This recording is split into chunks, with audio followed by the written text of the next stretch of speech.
There are some things that I just really love about Costa Rica. It's beautiful no matter where you are, and the temperature seems to be very predictable. Until you go to one place. This one place, well, not only is the weather unpredictable, but the people, the culture, everything is night and day difference than it is where I'm at now. Welcome to another beautiful day in paradise and to part 4 of our 5-part series. Today we're taking you to, hey, what's going on? I think we're being hacked.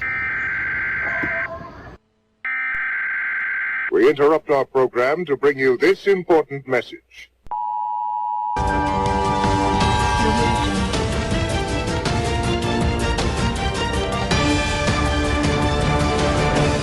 A new bill for a proposed law has been presented in the Costa Rican legislature. It is called the Law for the Attraction of Investors, Retirees, and Rentistas, which are people with fixed income.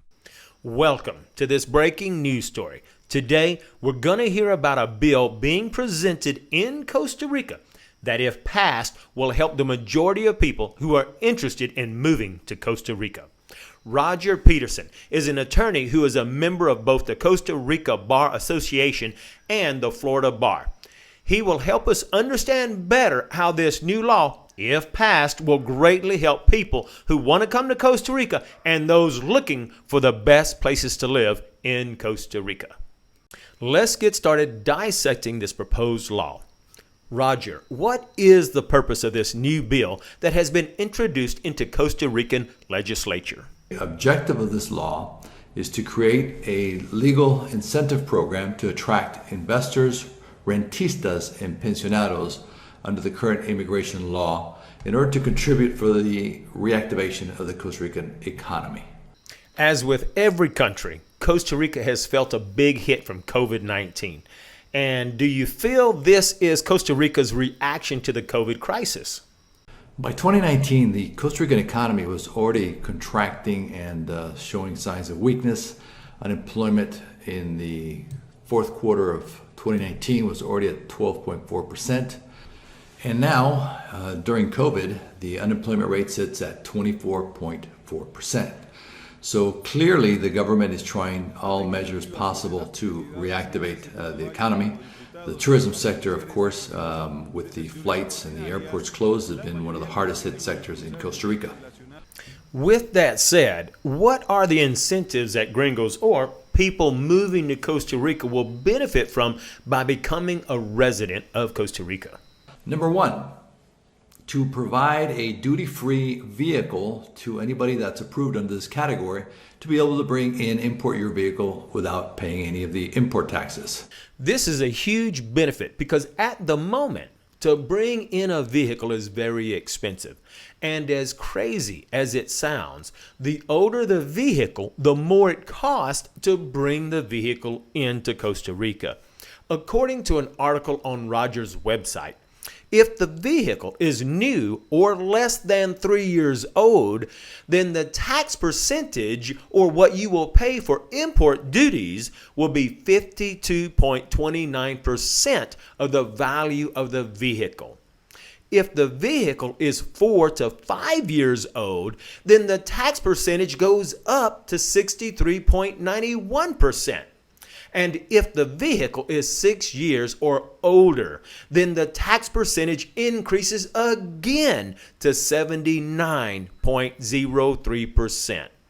I can only guess that the reason the percentage goes up is because the value of the vehicle gets less and less, and Costa Rica obviously is going to charge you a sizable chunk of import fees to bring in a vehicle since you're not going to buy one here in Costa Rica. So the first incentive is a huge savings. So let's look at an example Roger provides for us on his website. So if you purchased a used car for $10,000, and the cost to ship it to Costa Rica was $1,200, the landed cost of the vehicle in Costa Rica would be $11,200. The import value of the vehicle as established in the valuation database of the Ministry of Treasury, referred to locally as Cartica or Autovalor, well, this is something similar to what people in the U.S. would call a Blue Book value. The Customs Department would use the higher of the two values in calculating the tax. As such, if your invoice for the example we're talking about is for $11,200 landed cost and the vehicle appears with a value of $11,400 in the database of the tax department, they're going to use the higher value. If we assume that the car we're talking about in this example that you're going to import is 5 years old, then we'll take the valuation set by the valuation database at $11,400. As such, the calculation will be as follows. Import value of the vehicle, $11,400. Let's multiply that by 63.91%, which is $7,285 you'll pay for import taxes. Assuming your actual cost for the vehicle was $11,200 and you add the $7,285 for the import taxes, well, the total cost of the vehicle in Costa Rica would now be $18,485 for a vehicle that you paid $10,000 for. So as a side note, this incentive, if passed, would be a huge benefit for you. But if you own a Honda Accord, it would not be wise to bring that car over. If you needed repairs, you may never get that vehicle fixed because Costa Rica probably wouldn't have those parts. So you should consider buying or bringing over a vehicle from one of the three most popular brands that are found in Costa Rica, which are Toyota, Nissan, and Hyundai. You can't go wrong by sticking with these brands, and for several reasons. Parts are readily available in almost any area of the country, and parts are generally less expensive than any of the other brands. Okay, Roger, so what's the next incentive? 2, the beneficiaries will get a one-time exemption from import taxes for their personal household items and goods that they're bringing in to live in Costa Rica. Now, this is a huge benefit as well. When Rebecca and I decided to come to Costa Rica, we sold all of our stuff and we came to Costa Rica with 10 suitcases, knowing it wasn't worth trying to bring a container of stuff to Costa Rica. I heard the horror stories of people who brought their stuff, and when their container arrived, every single item was unpacked, examined, and taxed. So let's look at some products with the tax percentages to learn what you would have to pay for simple items coming into the country. So if you have a fryer, wow, almost 50%. Fitness accessories, almost 25%. Wow, it's almost as if they don't want you to be fit and lean. Okay, hair dryer, almost 50%. Hair styling iron, almost 50%. Hair styling products, wow, nearly 69%. So I don't know, I can't understand this. Maybe they think you're going to open up a salon and go into business. Home appliances, almost 50%. A karaoke machine, don't sing in Costa Rica, that's going to cost you an additional 49%. And a refrigerator, 81.48%. Wow. So looking at this list, you can understand why it would be beneficial for import officials to go through every single item in your container. The more they find to tax you, the more you pay. So you need to understand it's not that Costa Rica doesn't want you to bring stuff into Costa Rica. It's that they want you to buy your stuff in Costa Rica so you can help the local economy. But if you're going to bring your stuff, you're going to pay dearly for it. So this second incentive is as big, if not more of a saving than the first incentive. So what is the next incentive, Roger? The third one would be that any income that you've declared as part of your application process as your source of income will then be exempt from any Costa Rican income tax laws. Okay, your income is exempt from tax, but this is something you should talk more about with your attorney when you arrive, because I've heard of the people who declared $10,000 a month income. Now, was it to show off how much money they have? I don't know. But they didn't know before declaring such a huge amount is when you become a resident, you have to pay 10% of your declared income for your Caja, which is the Costa Rican health insurance. So I'm not saying to lie or not disclose the truth, but I know some people might like to exaggerate their income or their wealth a bit in order to impress those around them. They ended up paying a lot more each month because of their exaggeration. Now, I know this from personal conversations with people who made this very mistake. Okay, what is the next incentive, Roger? The fourth provision is a discount on the property transfer tax. You will be able to get a 20% discount on that transfer tax for any properties that you buy and title in your personal name as the beneficiary of the residency status. This is good, and obviously, the more expensive the property, the more you'll save. At the time of this recording, the government applies a 1.5% transfer tax on the value of the transaction. If you paid $100,000 for a piece of property, you'll pay 1.5% transfer tax, which is $1,500. With the 20% discount, you'll save $300 and only pay $1,200 in transfer tax fees. Okay, that's not bad. And what's the next incentive? And the fifth and final provision of the proposed law is the creation of an expedited priority window for those that are applying under the investor, rentista, or pensionado residency categories. At the present time, it's all handled by immigration, but it's all lumped into the general immigration processing. So this would break it out from that and create a specialized window. This has been done before for companies.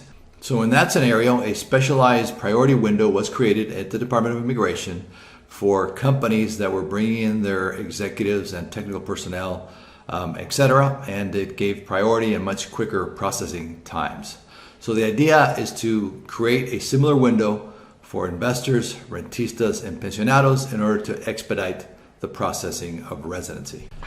This is good because from my research, it seems that the three most popular types of residency programs can take 12 to 15 months or more depending on the processing time of the Costa Rican Immigration Department, which takes approximately 9 months just to analyze the application. So this fifth incentive could speed up the long process of getting your residency. The three most popular types of residency programs are residency for retired people, investors, and rentistas, which are the people with fixed incomes. The law also modifies the investor category in one sense. Basically what it does is it's going to reduce the amount of investment required. Currently, to qualify for investor, you need to prove an investment of $200,000.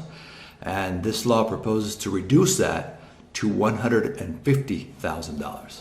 That is great news for people who are planning on buying a property and can qualify for the Investors Residency Program. This new bill will be a huge benefit if passed, and Roger has an English translation of this proposed law, and we will include a link in the PDF that you can download for free, along with links to Roger's website where he can explain all of the different categories for residency and the step-by-step process. Also, make sure to get Roger's Legal Guide to Costa Rica, now in its 7th edition. Roger was born in Costa Rica and has practiced law in the country for over 20 years. During that time, he has seen many of the challenges facing expats as they settle in Costa Rica. In his book, The Legal Guide to Costa Rica, he shares years of knowledge and experience to ensure you have a smooth transition into Costa Rica. The Legal Guide to Costa Rica has guided thousands of people to avoid any pitfall in starting a new life or business in Costa Rica. You'll find a link to that book in the description below and in the PDF that you can download for free. Roger has a wealth of knowledge and experience. However, Rebecca and I also follow a few sites that help keep us knowledgeable about what's happening in Costa Rica. We follow the Tico Times, the Costa Rica Star, and information we find on the U.S. Embassy in Costa Rica website. I'll include a link to those in the free PDF as well. Now, bear in mind that what I have discussed here is a proposed law. It's currently pending in the legislature, but I will keep you updated and let you know when it's approved and if there are any changes to the content. That sounds great, and we're hoping this proposal will pass. Thanks, Roger, for helping us understand this new proposed bill. And now back to your regularly scheduled program. That would have been funny. Yeah, that would have been cute. There's so many different things we gotta try to focus. Hey, it looks like we're back on. So, but I think maybe we're out of time. You're right, we are out of time, but I've enjoyed this breaking news story, and not only will we benefit, but everybody who decides to move to Costa Rica are really going to benefit from this new proposed law if they pass it. Oh, I've got an important announcement. Rebecca and I have been talking about doing some fun contests for our subscribers, but the only way you can win is to subscribe. So if you've enjoyed our videos, make sure you give it a thumbs up, make sure to subscribe, poke that notification bell so that you can be notified when the next video goes live. All right, we'll see you Thursday where we continue our 5-part series where we're talking about the best places to live in Costa Rica.